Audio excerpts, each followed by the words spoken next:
Gracias te damos, Padre Celestial, por esta oportunidad de estar aquí reunidos. Gracias te damos porque tus misericordias son nuevas cada mañana. El día de hoy nosotros disfrutamos de tus más ricas bendiciones en nuestra vida. Queremos que tú nos hables por medio de tu Espíritu, por medio de tu palabra. En el nombre de Jesucristo encomendamos todos. Y el pueblo de Dios dice, amén. Amén. Pues bienvenidos a este estudio acerca de los jóvenes y la vida victoriosa. Como la vida victoriosa comienza con la salvación, veamos en la enseñanza de Jesús que hay que depender de Dios para ser salvo. A través de este diálogo entre los discipuladores y José, el aconsejado, observemos cómo hacer la aplicación de los pasajes sobre la teología bíblica y la juventud. En esta ocasión vamos a estar viendo Mateo 18, 1 a 3, Marcos 9, 33 a 34 y Lucas 9, 46 a 47. Así que primeramente, por favor, abramos nuestras Biblias y consultemos Mateo capítulo 18. Un panorama del capítulo nos da el contexto. Los versículos 1 a 14 de Mateo 18 hablan acerca de los niños y sus aplicaciones a los nuevos en la fe. Los versículos 15 a 35 de Mateo 18 tienen que ver con el perdonar y restaurar al que peca. En resumen, el capítulo es acerca de la salvación, el perdón y la reconciliación. Veamos lo que Dios nos dice en Mateo 18, versículo 1. ¿Qué preguntaron los discípulos a Jesús? ¿Quién es el mayor en el reino de los cielos? Correcto. La pregunta revela el enfoque de los discípulos. ¿En quiénes estuvieron enfocados los discípulos? En ellos mismos, en la dependencia en sí mismos y en el deseo de ser reconocidos y servidos. Correcto.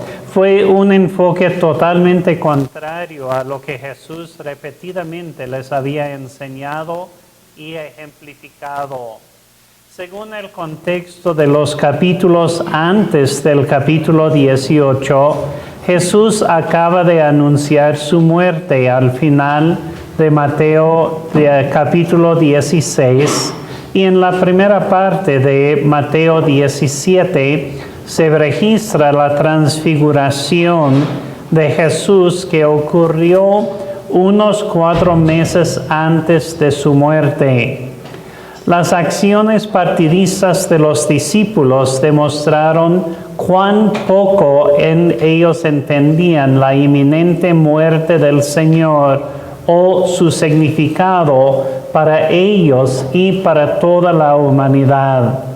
Una vez más, los discípulos debían entender que el reino de Dios no iba a ser un reino político, y que ellos debían enfocarse en depender en Dios para recibir el reino y que ellos debían enfocarse en servir a otras personas. Sin embargo, con altivez y egoísmo, los discípulos se enfocaron en rangos, posiciones y reconocimientos. Hay 2 pasajes paralelos a Mateo 18:1 y son Marcos 9, 33 y 34 y Lucas 9, 46 a 47. Por favor, abramos la Biblia y consultemos todos Marcos 9, 33 y 34. Veamos lo que dice acerca de Jesús. Dice, versículo 33, y llegó a Capernaum, y cuando estuvo en casa les preguntó, ¿qué disputabais entre vosotros en el camino? Verso 34. Mas ellos callaron, porque en el camino habían disputado entre sí quién había de ser el mayor. ¿Cómo evidenciaron los discípulos su enfoque en sí mismos? Disputaron los unos con los otros. Correcto. Su egoísmo se evidenció con contiendas entre creyente y creyente.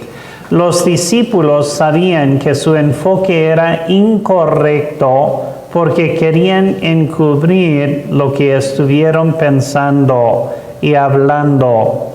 La respuesta de Jesús a la pregunta de los discípulos sobre quién sería el más grande en el reino se desenvuelve por medio del discurso acerca de los niños. Por favor, abramos la Biblia de nuevo, consultemos todos Mateo capítulo 18.